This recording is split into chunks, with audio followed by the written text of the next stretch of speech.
went ahead and added Spirit Cowie just because it needs to be there.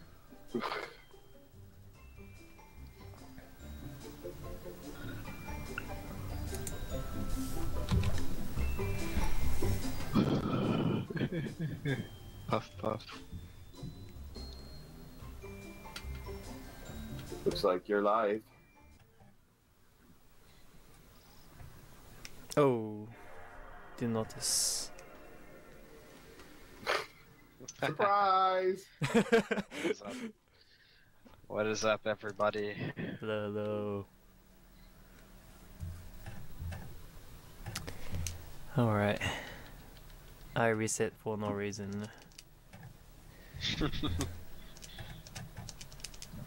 We didn't start the timer. What kind of Japanese game is this? This is not Japanese. Speedrun. You'll see Japanese languages. It's not Japanese. what a mean emote. Oh boy.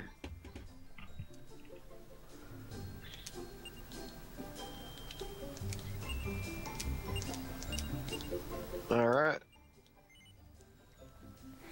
Okay. I'm ready.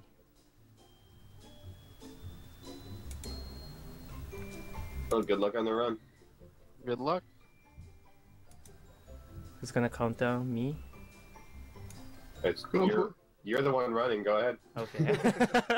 Alright. Go for it. We still have a slight delay, so. 5, 4, 3, 2, 1, go.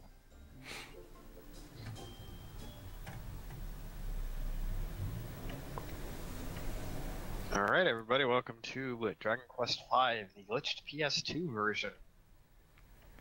For those of you who are a little less familiar with Dragon Quest V, this game didn't get released in the United States until its DS version.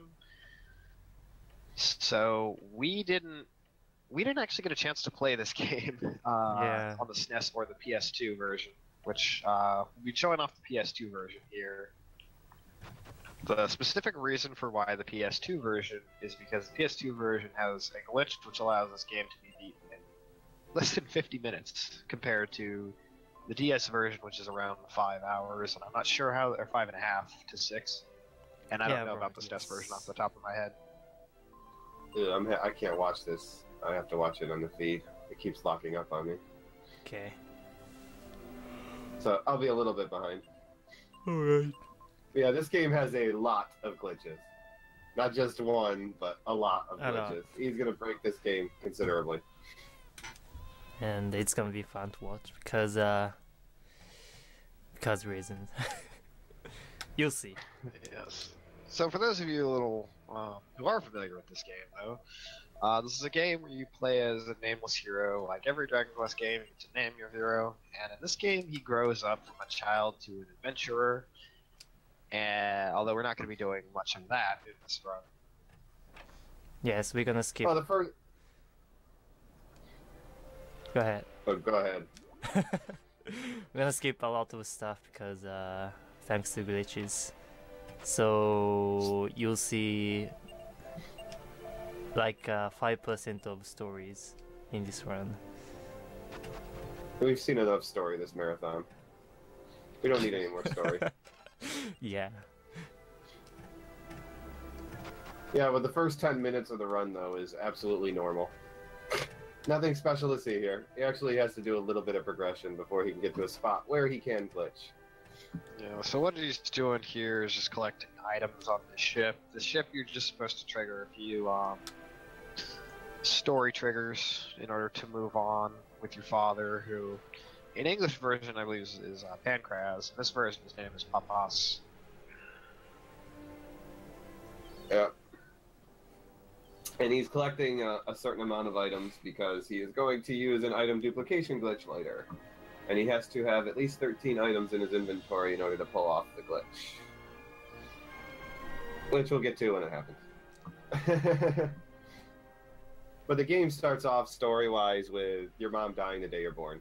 Welcome to Dragon Quest V. Yeah, this game is kind of a beatdown on just the player. in general, emotionally. Yeah, it's depressing. That's what it is. Yes, so we're not gonna go through all the depressing parts. We're just gonna happy fun time our way through to the end of the game. Pretty much. Yeah, we don't have to see any of those depressing moments in our life. I do recommend this game. It is a very solid Dragon Quest game, especially for people who might be new to the series. This was actually, I believe this was considered the first game that introduced the monster collecting element of games, which would later on go on to inspire entire dedicated series like Shin Megami Tensei, and then in some ways games like Pokemon have a lot have this game to thank for the whole monster collection aspect, because you can recruit enemies as party members. Which you will not see any of it in this run.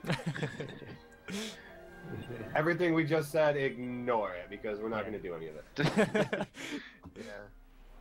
But, except for the part of play this game, because this game is pretty good. Yeah. I think there's a English patch for this PS2 version, so you can play this glorious graphic for this game. Yep, there is an English patch for it. I played the English patch once, and I still have a save file on my. I also actually own the game, but I have the save file on my memory card, and it still says sausage on it. Like, the game's completely in Japanese, but sausage is still the name of my save file. It's pretty funny. It's kind of like it confused the game, and it's just kept the English characters of sausage when I ran it as the English version. You know, even though I had the Japanese version plugged in. So the story starts out here at the beginning. Your dad is returning home. You, as a 6-year-old, after some adventure, and you get ambushed by slimes, being the curious kid that you are, and not listening to Dad, which, you know, someday is going to get him killed if you're not careful. And now Dad comes to the rescue, and he's going to save you and protect you all the way to the town. And these first 3 so-called random encounters, the only thing random about them is the monsters that you can get in this version. The experience is actually needed because he wants to get to at least level 3 for safety. In the other versions, I know at least in the DS version, the fights are always set. But in this version, I don't know if the Super Famicom, but it's random what these encounters are, the second and third encounter. So he does want to make sure he earns enough experience to hit level 3. Yeah, because there are some dangerous parts in this run where you are under-leveled and have to survive through the way. So yeah, I want to make sure that I'll be safe as much as possible. Yeah, it might be a glitched run, but he still has to survive 2 areas, you know, at the second area at low level, so lower level, like 2 levels lower than he should be, but the enemies in there might as well be 5 levels higher. Are you gonna go with extra equipment safe route, or? Yes, I'm gonna buy extra, or 2 or 3 extra armors. Okay. Just for safety.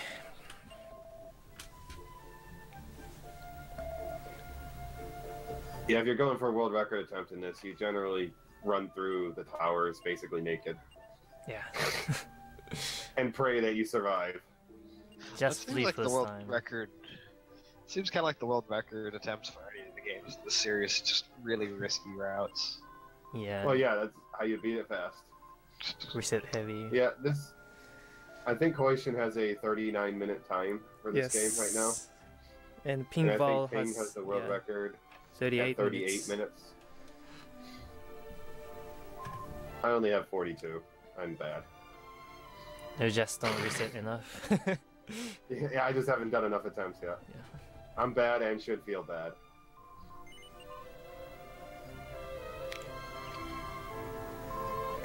So this is his childhood friend, Bianca. And she's in town because her father's sick, and they're looking for medicine.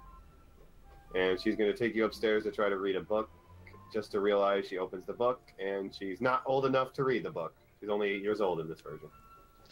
I like some of the little touches they did to this game. Like a lot of things in the game you can't actually read because you never learned how to read because you're a little kid. But you do grow up in this game. This game actually has 3 phases to your hero's life. You'll not see 2 of them. But so spoilers. I never said which 2. Process of elimination. Well, yeah. So he, the person who's here is supposed to be getting the medicine to heal Bianca's father. Well, he went into this cave and never came out. So being the responsible 6-year-old that Hoishin is, he's just going to go into the cave and rescue the guy. Kind of wish I had the PS2 version. I like the graphics on this one. Oh yeah, it's fun.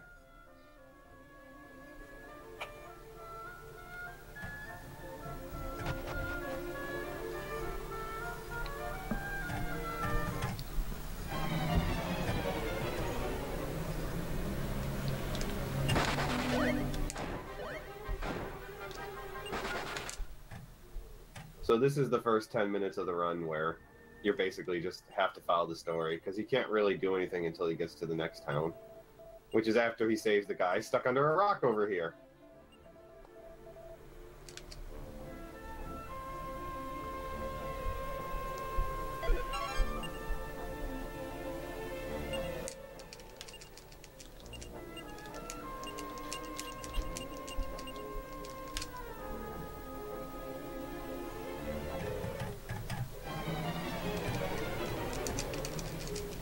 So along the way, he picked up a shield, a leather shield, and some Wayfarer's clothes. Mostly, so he has 13 items required to do the item duplication glitch.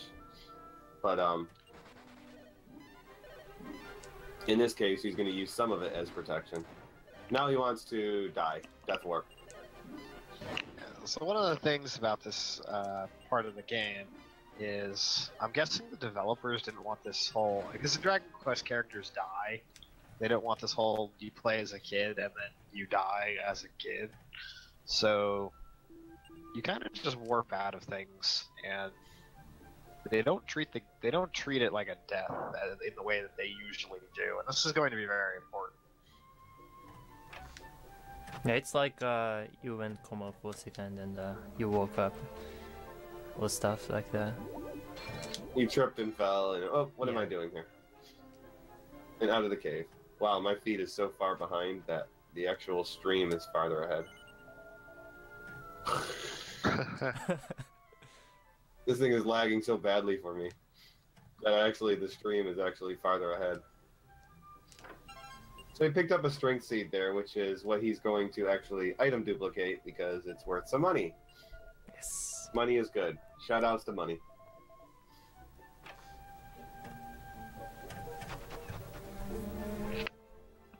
And by the time he's done here, he now has almost all the items. He has 12 items in his inventory. He still needs to put 1 more, which he'll take care of when he gets to the town, because he can buy an antidote for cheap.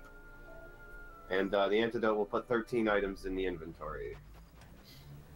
And that's where the glitches will start to begin. We've had enough story. We don't want any more story. It's over. We've had enough story this marathon. We need a break from story. Let's just destroy the game. Even though Dragon Warrior 3 will be the same thing. 10, 15 minutes of story and then destroy the game, but... So, Bianca, they now have the medicine, and Daddy, Pappas, being the nice guy he is going to escort Bianca and her mother home. Yes, and we at home now. I think Gage is far behind. Yeah, I'm behind. I see you entering the inn right now. Okay. So there's some shenanigans that go on in this town. You decide to run off while Dad is dealing with business, and you come across these kids picking on a saber cat. and you go up to them and say, "Stop picking on the saber cat," and they say, "Fine then, we'll stop picking on the saber cat if you defeat the ghosts in the nearby tower." And being the 6-year-old that we are, obviously we're going to say yes. But now here comes the item duplication part. He's going to start off by buying an antidote, which is going to put 13 items in his inventory. And what that does is each screen in your bag, each character has their own inventory, plus you have your bag, which holds an unlimited amount of items. Each screen holds 12 items. The 13th item is onto the second screen. So what he's doing is he's purposely putting the seed of strength into the second page of the bag. And then at the same he pushes to the left and one down.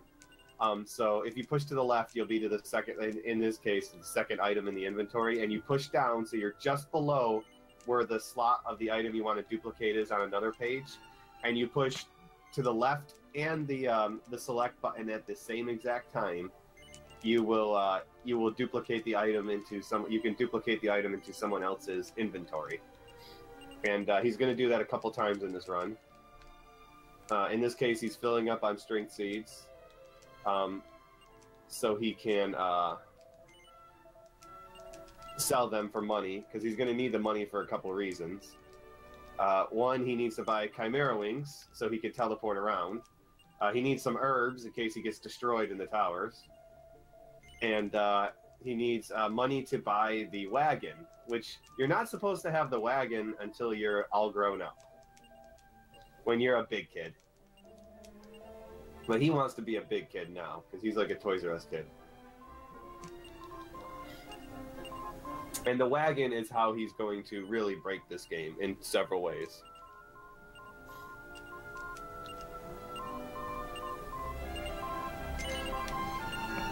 So he's going to buy some extra armor, marathon safety strats. Just so he can try to survive. Because the towers are insanely dangerous. There's a few random encounters that he has to survive in the towers, being at level 3. That's why he wants level 3. He wants that cushion. And, yeah, trying to survive them is difficult.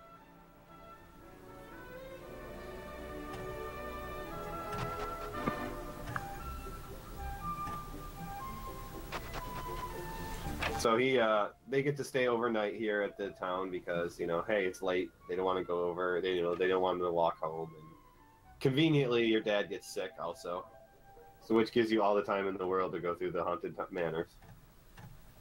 Reasons. Yeah, they got to find story plot reasons to get you to stick around for a while. Okay, upcoming the biggest glitch. Yep. Of this game. So how is he going to get the wagon? Because, like I said, it's in an area that he's not supposed to access until he's all grown up. Or at least, like, a teenager. This game is split into 3 generations based on your life. You're in first generation when you're a child. Second generation takes place 10 years later for various reasons.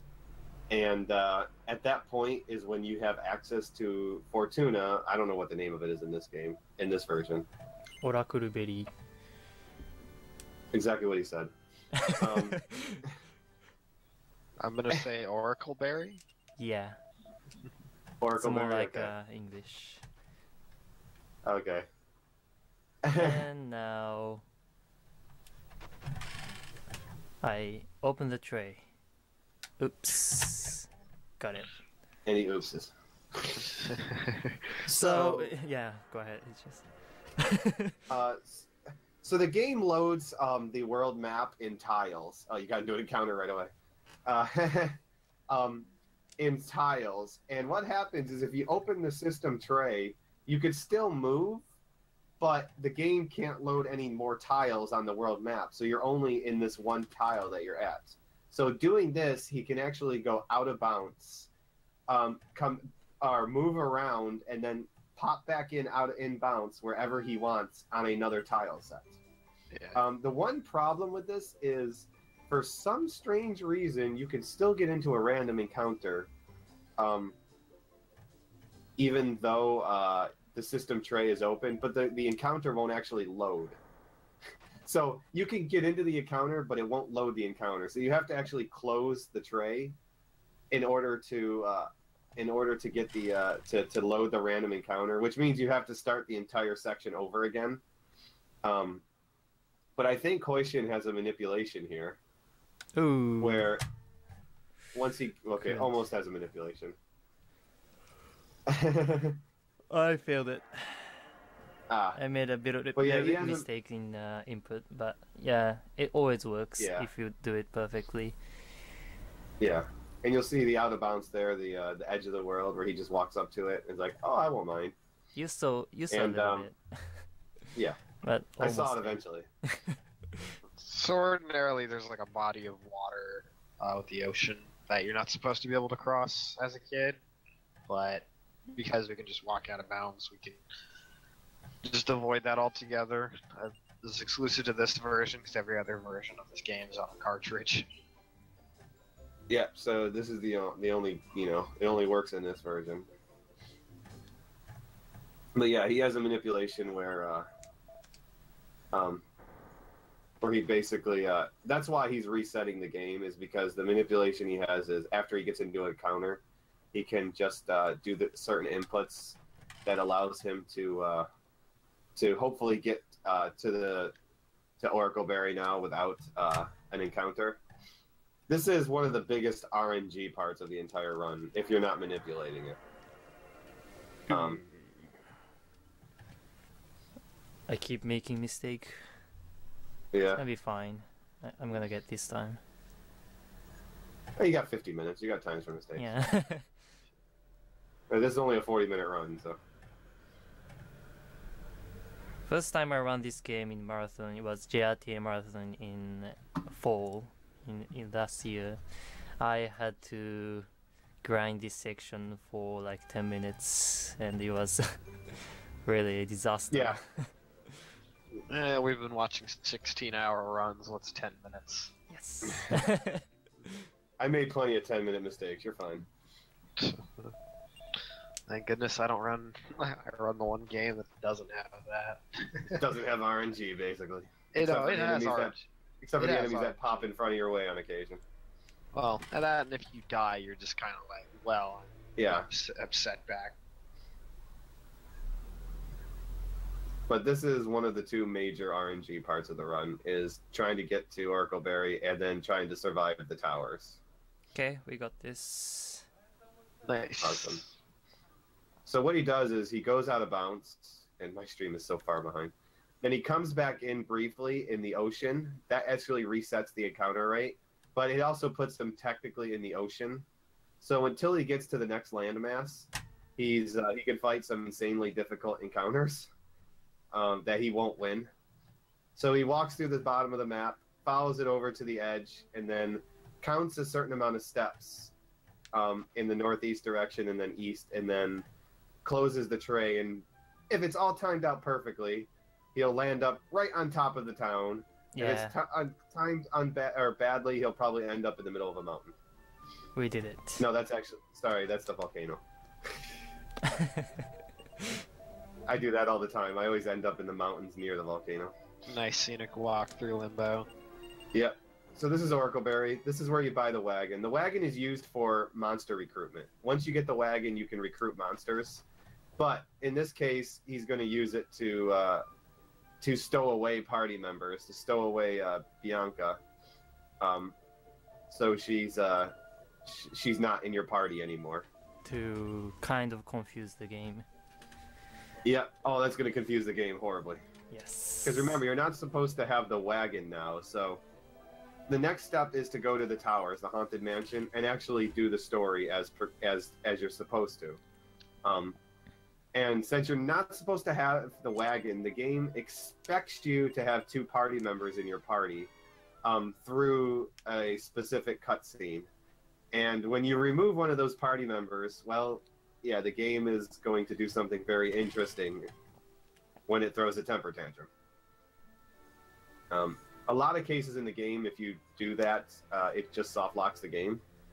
But there's a couple instances where you can use it to your advantage. which you'll see in a couple minutes here. So he's going to open the tray once he gets to the church, go out of bounds, and now he has to be very careful not to walk into the water, because if he enters the water, he's dead. Yes. Which is why he's saved, but also because the towers can kill you. It's actually really easy to fall in the water when you get to the north of the map, because it's actually, the water actually extends further out than it looks.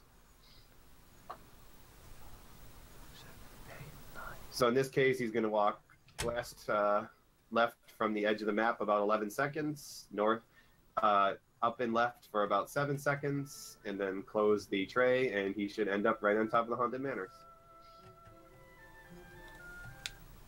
The shame we're behind so much on this one, but yeah. Anyways. Story time! We'll take a break from this glitching to get back to our regularly scheduled story.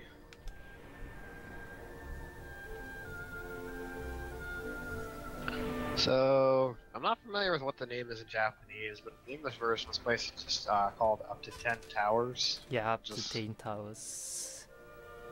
And the name and the leader is Count. Yes. Yep. So Count up to 10. Yes. Oh boy, and the puns. English and their puns, yes. The English have to add tons of puns. Now, actually, I think Hoishin counts steps. I don't think he counts actually seconds. Yes, I count steps. I was actually counting with voice.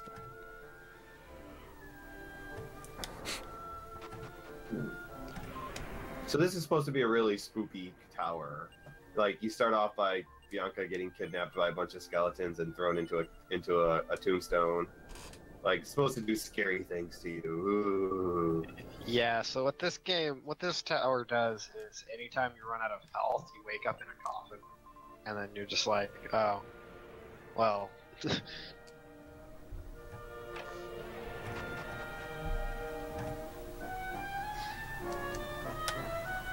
But he has to go through this progression in here till he gets to the end, till he gets up to the boss. And there's a cutscene that happens before you fight the boss, because they don't let you fight the boss that easy. It's a Dragon Quest game. And that's where he's going to activate the next glitch. And it's more fun. Yeah, this one's a more fun glitch.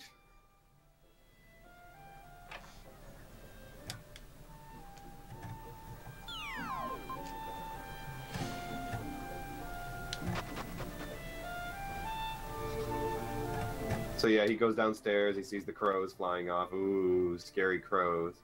Then he falls down a hole into a dark room filled with ghosts.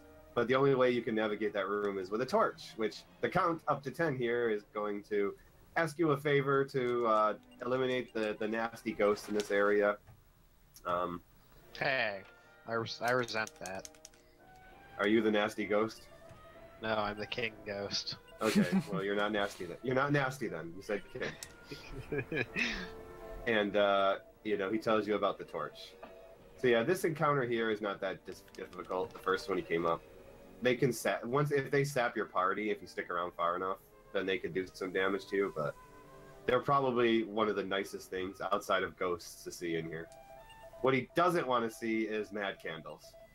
Yes, that's the most annoying one. Yeah, the mad candles just hit so hard, and they have a blaze spell to basically ignores your armor. Goodbye, a third of your health every time they hit you. Also, good thing about this generation, this part of this game, as long as the hero doesn't die, all the party are revived after the fight is over. So you can kind of sacrifice Bianca. In Generation 2, it's great because if the hero dies, then all you do is take him to a town and you get a free resurrection. Yes. Because it's like your party drags the corpse of the hero to town and free resurrection and heal. So he's gonna go into the kitchen to grab the torch inside a pot because that's obviously where torches are kept. This is, where he has to be really careful of encounters. Ooh, this counter. Okay, we got the first three. Good. First try. I'll let you know when I see the encounter. Oh, there's the encounter. Yeah, that was pretty bad. Yeah, I'm like 3 seconds ahead of the actual, 2 seconds ahead of the actual stream, so. Yeah, Mad Candles just hurt so much. So now he has the torch. Further, what he's going to do is now he's going to leave so he can throw Bianca in the caravan. Or in the wagon. You don't want her in your party anymore. He only had her here so in case a random encounter got bad, she could soak some hits for him. But now that she's out of your party, this is where the fun begins. I just want to give a quick shout out to the overworld theme in this game, which is like one of my favorite overworld themes in any game ever. Yeah.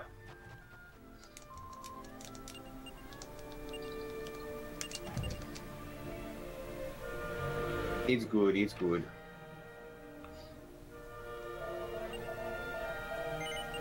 So again, he's gonna go up to the haunted housekeeper here, and there's a cutscene where you fall through a trap door, and you're expected to have 2 party members. What happens if you don't have 2 party members? Well, you fall up. You actually break the Z-axis.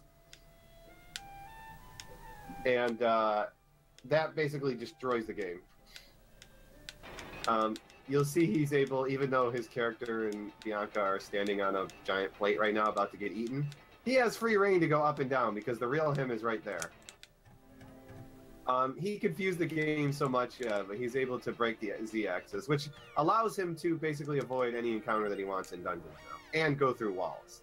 But it also allows him to skip this mini-boss encounter right here with the Mad Candles by hitting a loading trigger Yes. and skipping the fight, because the fight would kill him. I can never win that fight. It's No, impossible. it's 3 Mad Candles, they would destroy you. I just saw the picture of his head poking up through the plate. We call that the stick glitch. Yeah, we call that the stick glitch, and it's not too hard to do. It basically involves holding the right analog stick and or pressing the R3 button and going up and down with and then with the up and down directional pad, and then just moving while holding down the R3 button. But that's just the first part of the game being broken. Now he has to progress to the end of Generation 1, where your dad is supposed to die. Spoilers. Well, we've got to tell him about this if I'm going to tell him about the glitches. Unfortunately, you have to know about this if you're going to know about the glitches. How this next glitch is going to work. Oh, I was like, oh man, you almost ended in the mountain. Oh, don't worry, guys, we're not going to kill Dad. We're not that heartless.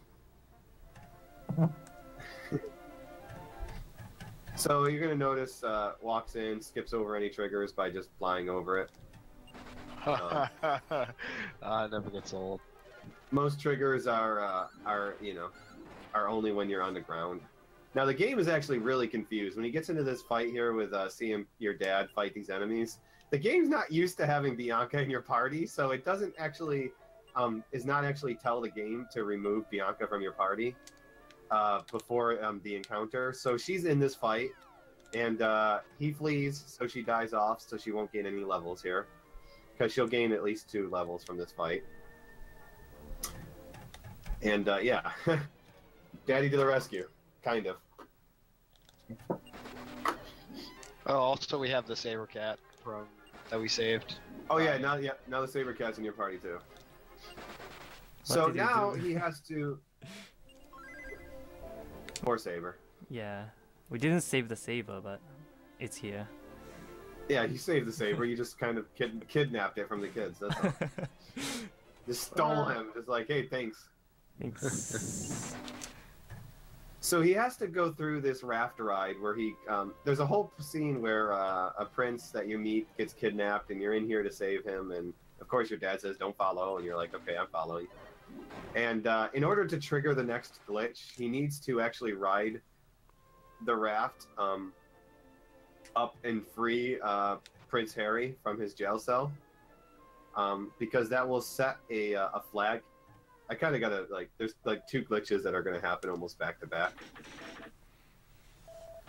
it's going to set a flag in the game where the next encounter you get into, the hero, and when the hero dies, it triggers the next event to happen.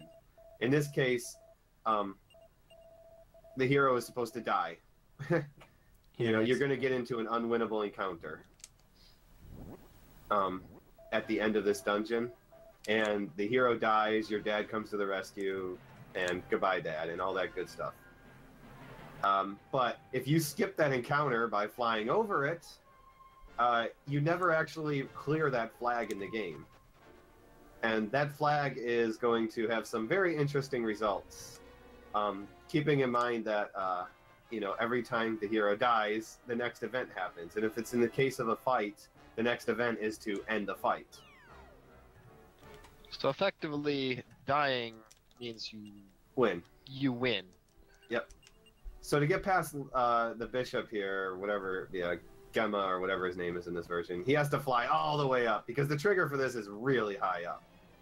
Yeah, as I recall it, it's like dying as a kid. Just as I said earlier, doesn't have a doesn't trigger a death flag because you're a kid. You don't die in this game. So once he has this flag now, he goes out to the swamp and he's going to get himself down to a nice low level, and to the point where he has no health left. So what happens now, though, if you trigger this flag and you're outside of combat? So you'll see the hero died, combat end. Well, the game sends you to the debug room.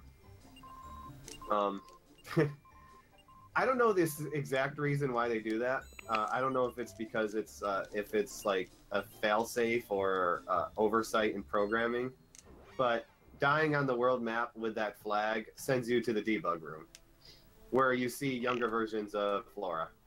Yeah. And in the debug room, you pick up your son and daughter, which are older than you, by the way, and you get 6.3 million experience, which almost caps out your level, puts everyone at high 90s. And so now you basically max level. You have your children, and the only reason he picks up the children, though, is because of the spells that they have.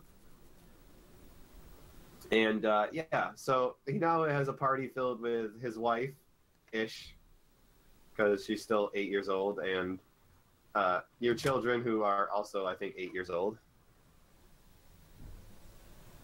And yeah, so happy family, aren't they? But you got your children, by the way, from Flora, who has blue hair, and they're all blonde hair, so it's crazy. Yeah, the default is Bianca's kids. So, now he has to find a way to beat the game. The problem with beating the game is the final area is in the underworld. So he's going to do an out of bounds where he goes across the ocean. He's going to stop briefly in order to refresh Repel, so he can avoid getting random encounters. Because of his level, repels every encounter on the world map because he's such an insanely high level. So he has to get to the underworld. That's the tricky part. Well, in this game, the underworld, the access to the... Oh, did you end up in a mountain? Yeah. Just like you do. Oops. Oops. I think I miscounted the steps, so gotta be careful this time. Yeah, you missed it just by a little, because there's the swamp you're supposed to land in. Yeah. Okay. I think I got it this time. Yeah, you don't have any Chimera wings left, so be careful. But yeah, so in order to get to the underworld, the trigger to get into it is to get 3 rings. The Ring of Life, Water, and Fire, which 2 of them you would get in this next area he's going to, because you got to get them. You got to get the Fire and Water ring in order to basically get married. This is 2nd generation area, by the way, and you're supposed to, get a choice between Flora or Bianca. Obviously, you don't have a choice because they're not going to do that. But the game doesn't care which rings you put on the statues. The game only cares that you put 3 rings on the statues.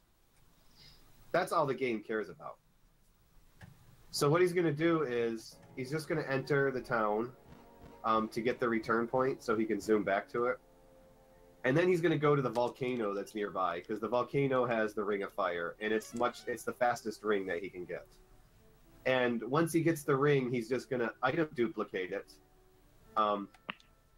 So he has 3 extra rings to put on the statues, and bang, you're into the underworld. Nice and simple and easy.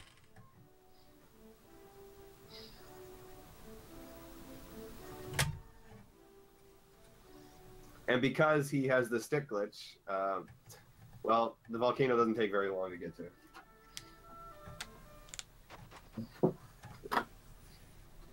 Yeah, I always, like, whenever I do this out of bounds, always end up in the mountain. I'm bad at timing this.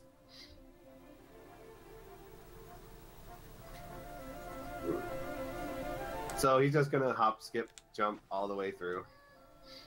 Only a couple of screens, especially when you can just skip over everything.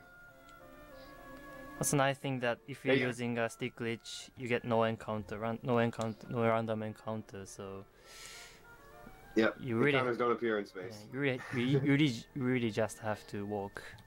That's it. Yeah. Easy. Dungeon. So in order to, it's easy, yeah, just like the final dungeon, easy. Yeah. Oops. So the in order to get the Ring of Fire, you have to fight some enemies. Now remember that that flag that's in the game where if the hero dies, the encounter ends? Well, the hero is like level 97 right now, so he's not going to die very easily. So what's the fastest way to kill off the hero? Well, thankfully he has this beautiful spell called Farewell, or Kerplunk, where he sacrifices himself in order to resurrect and heal the rest of your party. So, bam, you're dead. And you got a Ring of Fire. Nice and simple and easy, just like that. So he's going to duplicate the ring 3 times, so he has 4 of them. 1 he has to give to Flora's father in order to unlock the ship, which he's going to need to get to the cave to the Underworld. And then, of course, the other 3 he's going to keep on himself because he wants to put those on the statues. We pretty much skipped almost the entire story now, B. Yeah, you can't understand. Yeah. We pretty much skipped the entire story now. Basically, this is the Disney version of this game where nothing bad happens. Yeah. It's like, whose line is it anyways? Everything bad, or nothing bad happens and the points don't matter. No.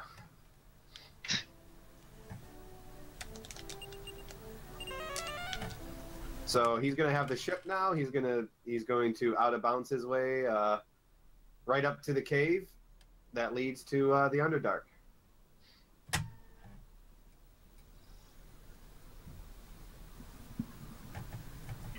And, final area.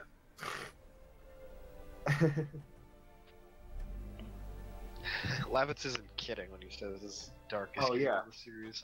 So basically, you spend 10 years of this game basically as a slave before you barely manage to escape for your freedom. So that's kind of what happens between the 6-year-old you and the 16-year-old you. So. And then somewhere in there you get turned into a stone statue for 8 years. So technically you're like 30 years old by the time the game ends. And you started the game off when you were a baby, because your mother died when the... Actually, your mother didn't die, but that's spoilers. That we don't need to get into. So this door leading to the statues is actually sealed by a trigger.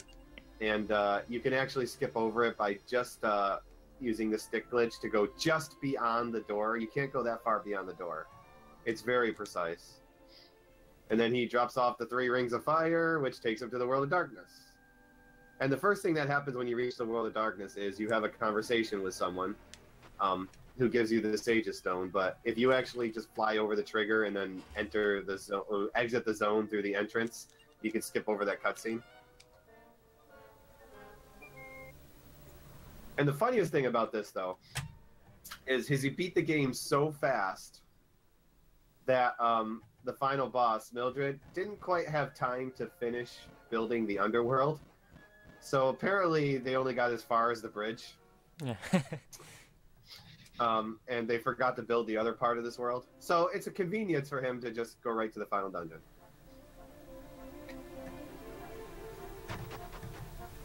Mildred. Mildred. Or Nimzo. Nimzo. So he's just going to fly his way through the dungeon. It's a lot of screens. Doesn't have to do much. He gets to jump into a pit of lava. Mildred. I thought I said Mildred. It's already over. Almost. You begin your life as a kid, you go to the underworld, and it's over. Yes. Welcome to Dragon Quest V for PS2 with disc tray opening. Oh, I thought I said Mildred. Oops. I think my voice is tired, you guys. I've already been talking for 17, 18 hours for the last day, so... Sorry. Here's a point where your mother, or the hero's mother, talk to us. And don't walk into the lava. You need something else. Some water or stuff, and I just ignore it using stick glitch and walk into that, then trigger the stair. Easy. Yeah, just die. The English version, they call it aspersorium. I don't know why. I don't get the joke. Yeah, I don't get the joke. Maybe I'd have to look it up. Maybe it's not joke. Yeah, Hoishin's PB is 39 minutes. The world record is 38. Oops. But yeah, so he's gonna go all the way to the final boss. And he is actually gonna use a fun way to kill the final boss. Because the final boss has two forms, and well, if he kerplunks in the first, if he farewells in the first encounter, well, the hero's already dead for the second encounter, so he can't really do it again. So he has to do something else that's a little sneaky in order to get past the second form.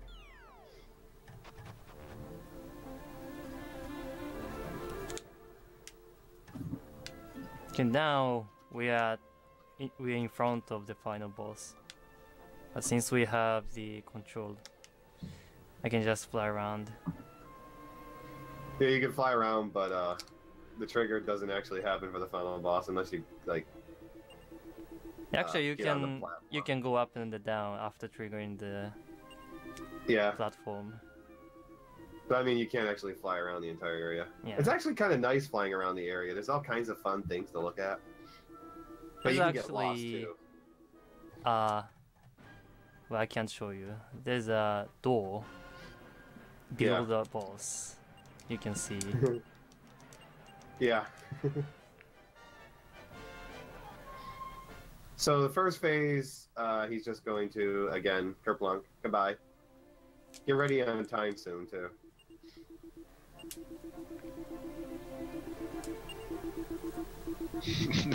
And the first boss is gone. We are about to beat the boss. I don't know if you can call it beat, but... Well, you're gonna get scared and cower. Flag, make the game activate the flag that says this fight is over and you haven't died, so you automatically win. Basically, the game doesn't really know what to do. It doesn't have a flag set for if the hero runs out of health.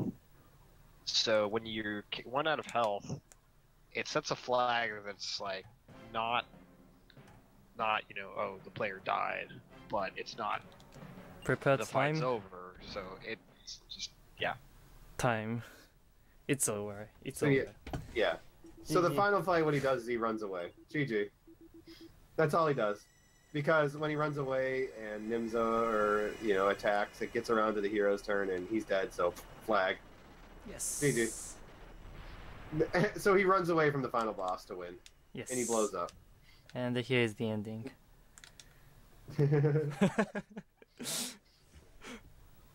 So legit. Such a hard-fought encounter. Hard-fought game. Yeah, now you get to go up and down with Daddy's little girl. Or no, that's, sorry, Bianca. I guess it's Daddy's little girl. So, how he died is the whole flag. Earlier in the game, he set a flag, so whenever the hero dies, the next event happens, and when you're in an encounter, that ends the encounter. So what he did is he killed off the hero in the first fight, which killed the boss.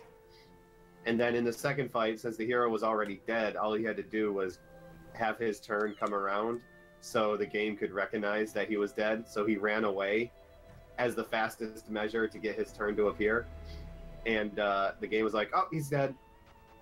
Hit the flag, end the fight, and game over.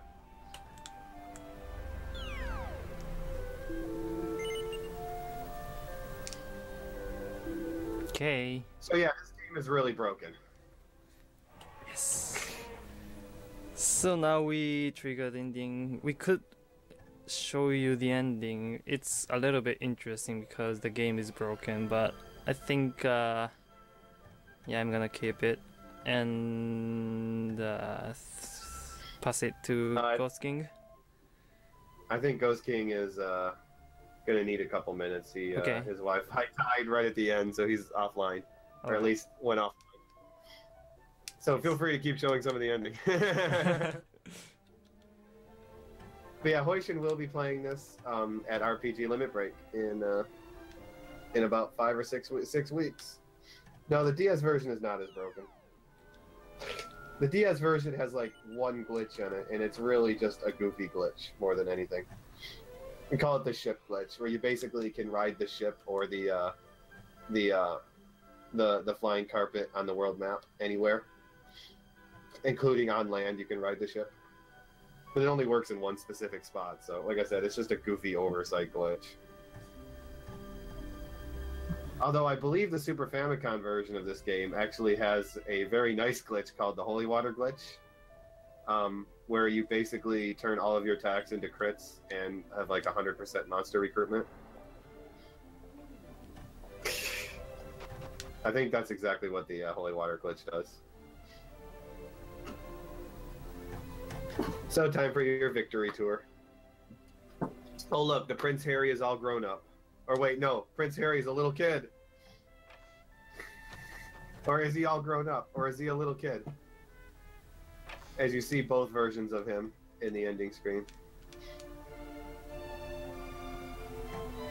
Yeah, there's some messed up things you're gonna see in the credits. I forgot where to go. This. Oh my goodness. It's been so long that you're supposed to go to the left side. Yes. It's been so long since you've done this. It's been so long I beat this game legitimately. Where'd